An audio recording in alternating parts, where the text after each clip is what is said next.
Monsoon सत्र के आखिरी दिन संसद में कौन सा अहम बिल हुआ पास? किन्नौर में कहां तक पहुंचा रेस्क्यू ऑपरेशन? अमरिंदर सिंह की पीएम से मुलाकात में क्या बात हुई? देश की अहम खबरों को जानने के लिए देखिए टॉप 9 राष्ट्र। राज्यसभा में भी ओबीसी बिल पास हो गया। संसद के उच्च सदन में मौजूद सभी 186 सांसदों ने इसका समर्थन किया। लोकसभा में ये बिल मंगलवार को पास हो गया था। अब इसे राष्ट्रपति की मंजूरी के लिए भेजा जाएगा। कानून बनने के बाद देश के सभी राज्यों और केंद्र शासित प्रदेशों को अपने स्तर पर ओबीसी आरक्षण के लिए जातियों की सूची तय करने और उन्हें कोटा देने का अधिकार मिल जाएगा। महाराष्ट्र में लाए गए मराठा आरक्षण को सुप्रीम कोर्ट में रद्द किए जाने के बाद केंद्र सरकार ये विधेयक लाई थी। मॉनसून सत्र के आखिरी दिन राज्यसभा में एक बार फिर जमकर हंगामा बरपा। इस दौरान सरकार ने आरोप लगाया कि राज्यसभा में सेक्रेटरी जनरल पर हमला किया गया और महिला सुरक्षा कर्मी का गला घोटने की कोशिश की गई। वहीं विपक्ष का आरोप था कि महिला सांसदों को पीटा गया। इससे पहले उच्च सदन में सुरक्षा कर्मियों की अभूतपूर्व तैनाती देखने को मिली। इसके बावजूद सदन में खूब हंगामा हुआ और इसी दौरान कुछ सदस्य सुरक्षा कर्मियों से उलझ गए।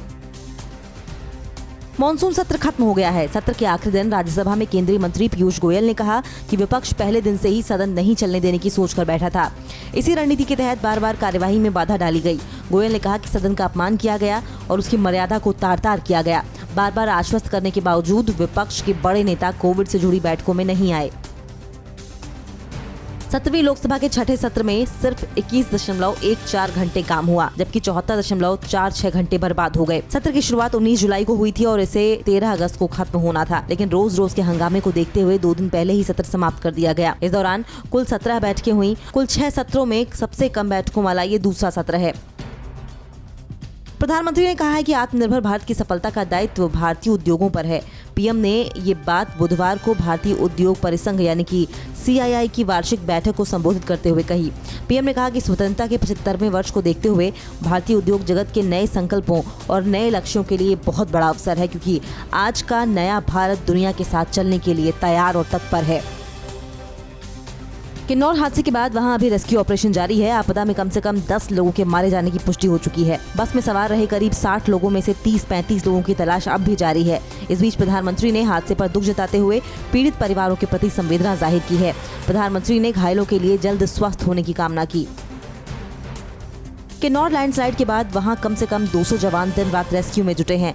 किन्नौर के विधायक ने जानकारी दी है कि ITBP के जवानों ने 14 यात्रियों और बस के ड्राइवर और कंडक्टर को मलबे से बाहर निकाल लिया है। वहीं घायलों के इलाज के लिए मौके पर डॉक्टर्स की टीम पहुंची है। ITBP के प्रवक्ता विवेक पांडे का कहना है कि जो बस भूस्खलन की चपेट में आई है वो अब दिखने लगी है। पंजाब के सीएम कैप्टन अमरिंदर सिंह ने पीएम मोदी से मुलाकात में कहा है कि किसान आंदोलन से पंजाब और देश की सुरक्षा के सामने खतरा पैदा हो सकता है, क्योंकि पाकिस्तान समर्थित भारत विरोधी ताकतें किसानों के असंतोष का फायदा उठाने की कोशिश कर रही हैं। अमरिंदर ने पीएम से तीनों कृषि कानूनों को रद्द करने का अनुरोध किया और कहा कि किसान लंबे समय से आंदोलन कर रहे हैं, जिसमें 400 से अधिक किसानों और श्रमिकों की जान चली गई।